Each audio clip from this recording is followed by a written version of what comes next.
नमस्कार दोस्तों, मैं डॉक्टर पवन बासनीवाल आपका स्वागत करता हूं, वेलकम करता हूं। दोस्तों, आज मैं आपसे एक नई बात करने वाला हूं, दैट इज फलों का राजा, जिसको किंग्स ऑफ फ्रूट बोला जाता है। ये कैसे है, या नाम तो बड़ा आम है, लेकिन ये बड़ा खास है क्योंकि ये चीज़ ही ऐसी है।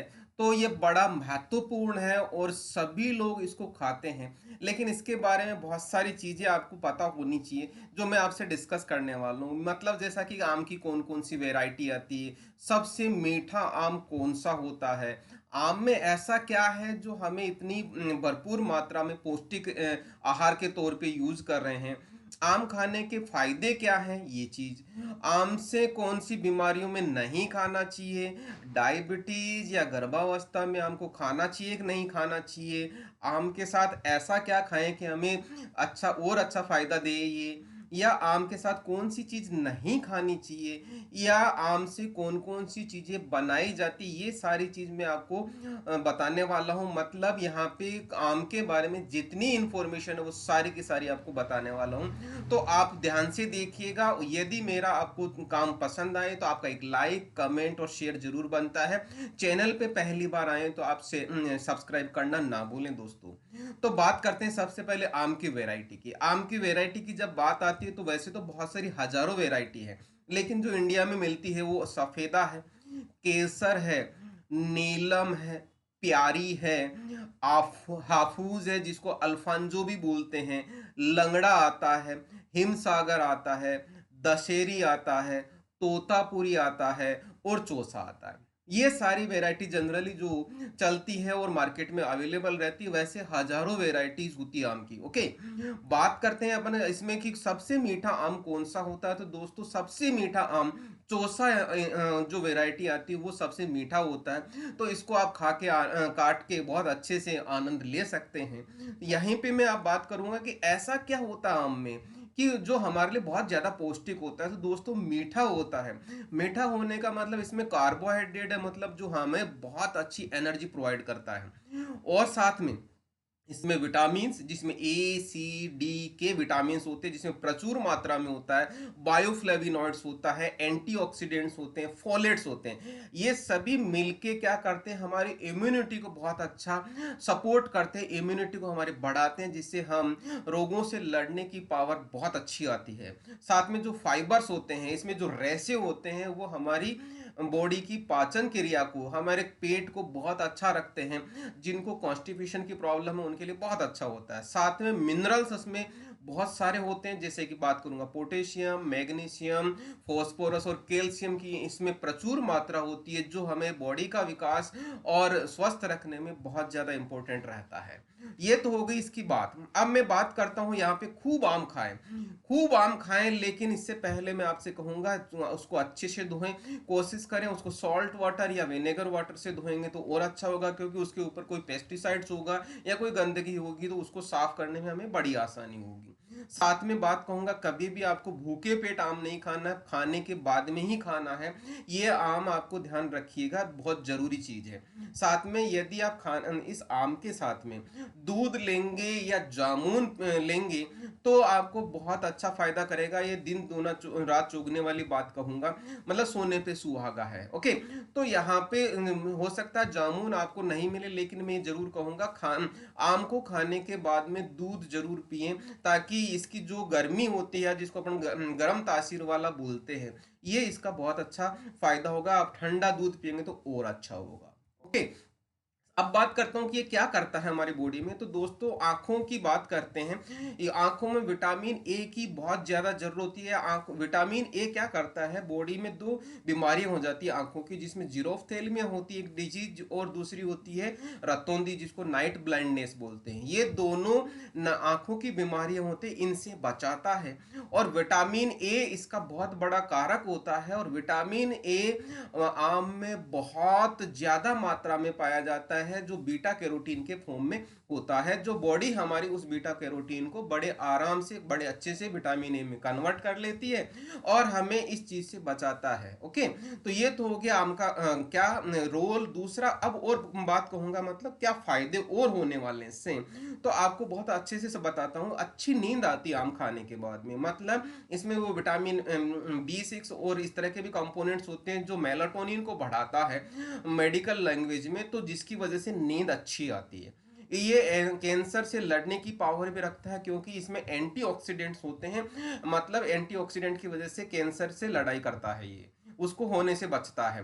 कोलेस्ट्रॉल को मेंटेन करता है बॉडी में, ध्यान रहे कोलेस्ट्रॉल को मेंटेन करता है। इसमें पैक्टीन और इसमें फाइबर्स होते हैं जिसकी वजह से कोलेस्ट्रॉल मेंटेन होता है। इम्यूनिटी बढ़ाता है, जैसे मैंने बताया कि बहुत सारे विटामिन होते हैं जो इम्यूनिटी के कारक होते हैं, इम्यूनिटी इस तरह से बढ़ाता है, मतलब चाहे किसी भी तरह का वायरस हो चाहे किसी भी तरह का बैक्टीरिया हो, उनसे लड़ने की पावर हमें देता है। साथ में स्किन की झुर्रियां को कम करता है, मतलब एंटी एजिंग का इफेक्ट आता है। एंटी एजिंग का मतलब है कि उम्र को कम करना है, उम्र को रोकना। ये कौन करता है? एंटीऑक्सीडेंट करता है, और एंटीऑक्सीडेंट इसमें प्रचुर मात्रा में होता है। दोस्तों मेमोरी बहुत अच्छी बढ़ाता है। मेमोरी में क्या करता है? ये विटामिन की वजह से कंसंट्रेशन बढ़ाता है और उसको हमारी मेमोरी शार्प करता है। साथ में बात कहूंगा वजन कम करता है, लेकिन मैं यहाँ पे बता दूं बहुत ज्यादा आम खाओगे तो मोटापा हो जाएगा। उसको कौन एक बिल्कुल बैलेंस तरीके से लेंगे, कम खाएंगे आम, तो उसमें फाइबर्स होने की वजह से आपका मोटापा कम होता है। ओके, पुरुषों में या मेन में क्या करता है? ये पौरस्तत्व की भावना मेंटेन रखता है, वायरलिनिटी की जो होती है उसको मेंटेन रखता है, अफोर्डेसिक नेचर का होता है। दोस्तों इसमें फाइबर होने की वजह से बहुत अच्छा ये रहता है, हमारी पाचन क्रिया को बहुत अच्छे से इसको करता है, क्योंकि इसमें फाइबर होता है। फाइबर होने की वजह से यदि किसी की कॉन्स्टिपेशन है और ये प्रॉब्लम है तो वो अच्छे से बहुत अच्छा आम खाएंगे तो उसको कॉन्स्टिपेशन की प्रॉब्लम नहीं होगी। साथ ही में कहूँगा ये हमारी बॉडी में हीमोग्लोबिन या एनीमिया की जो प्रॉब्लम होती है उससे भी हमें सहायता करता है, उसको भी अच्छी इंक्रीज करता है हीमोग्लोबिन को। क्यों? क्योंकि इसमें विटामिन होते हैं और इसमें दूसरे और मिनरल्स होते हैं जो हमारे हीमोग्लोबिन को बढ़ाने में सहायक होते हैं। ओके, अब मैं बात करूंगा कब सावधानी रखनी चाहिए। कब सावधानी का मतलब मैं समझा दूं यहाँ पे कि हमें कौन सी कंडीशन में इसको खाना नहीं चाहिए, जो मैंने आपसे शुरू में क्वेश्चन बताया था। यदि आपके बहुत ज्यादा एसिडिटी रहती है, यदि आपके छाले रहते हैं या बहुत ज्यादा छाले हुए हुए मुंह में, या पेट खराब है मतलब डायरिया है, तो आपको इस सिचुएशन में आम को अवॉइड करना चाहिए, नहीं खाना चाहिए। यदि आपके डायबिटीज है या मोटापा है, बहुत ज्यादा मोटे हो, तो आपको ज्यादा आम नहीं खाना चाहिए क्योंकि इसमें कार्बोहाइड्रेट भी बहुत ज्यादा होता है, क्योंकि मीठा होता है। तो क्या होगा उसमें, उस सिचुएशन में आपके डायबिटीज में प्रॉब्लम हो सकती है मेंटेन करने में, और मोटापा इंक्रीज हो सकता है। यदि आप बैलेंस तरीके से ज्यादा आम ना खा के कम आम खाएंगे तो आपका मोटापा धीरे धीरे कम होगा, क्योंकि उसमें फाइबर भी साथ में होते हैं। फिर उसके बाद में बात कहूंगा गर्भावस्था में जनरली ये पूछा जाता है कि आम खाना चाहिए कि नहीं खाना चाहिए, लेकिन मैं आपको बता दूं मीठा आम खाएंगे तो ये बहुत अच्छा रिच सोर्स रहता है विटामिन का और मिनरल्स का, जो गर्भावस्था के लिए बहुत ज्यादा जरूरी रहता है।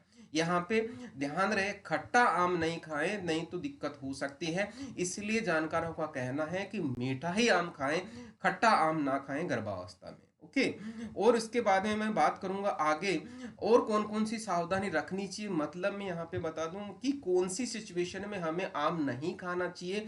यहाँ पे यदि मिर्ची या करेला या कहूँगा रायता या कहूँगा दही, इन सभी से बनी हुई कोई भी चीज जो साथ में खाई आपने, तो कम से कम 1 डेढ़ 2 घंटे तक आपको आम नहीं खाना चाहिए, क्योंकि इनमें सभी में आम के साथ लड़ाई करता है, पित्त दोष होता है, जिसकी वजह से हमारा डाइजेस्टिव सिस्टम खराब हो जाता है। तो ध्यान रहे इन सब के साथ में आपको आम नहीं खाना। ओके, अब मैं बात करूंगा यहाँ पे कि क्या इससे क्या क्या बनती है, घर में कौन कौन सी रेसिपीज बनाई जाती है। दोस्तों इसमें आइसक्रीम बनाते हैं, इसका मुरब्बा बनाते हैं, मुरब्बे के साथ कहूँगा आम की बर्फी भी बनाते हैं, आम का केक भी बनाते हैं। हाँ मैं भूल गया, यहाँ पे मैं बात कहूँगा जो हर घर में बनता है आमरस बनता है, जो आमरस बड़े चाव से पिया जाता है। साथ में बात कहूँ आम सूजी केसरी बनता है। आम सूजी केसरी क्या होता है? आम का हलवा होता है एक तरीके का, जो बहुत टेस्टी होता है। आम के लड्डू भी बनाए जाते हैं और आम की जेली भी बनाई जाती है। तो यहाँ पे मैं बात कहूँगा, घर पे इन सभी का आप यूज कर सकते हैं, ये बना के ट्राई कर सकते हैं। ओके। और मैं बात यहीं पे कहूँगा मैं आपसे, यदि आपने आम नहीं खाए तो आम खाते जाएं और खूब आम खाएं, लेकिन सभी बातों का ध्यान रखें जो मैंने आपको बताई है। दोस्तों यहाँ पे एक चीज़ और बता दूं, अभी भी आपने चैनल को सब्सक्राइब नहीं किया तो चैनल को सब्सक्राइब करें और लाइक करें, कमेंट करें। क्यों? जब भी मैं नया वीडियो डालूंगा तो आपको इमीडिएटली अलर्ट मिलेगा। इसी के साथ मैं आपको बहुत बहुत धन्यवाद। Thank you once again.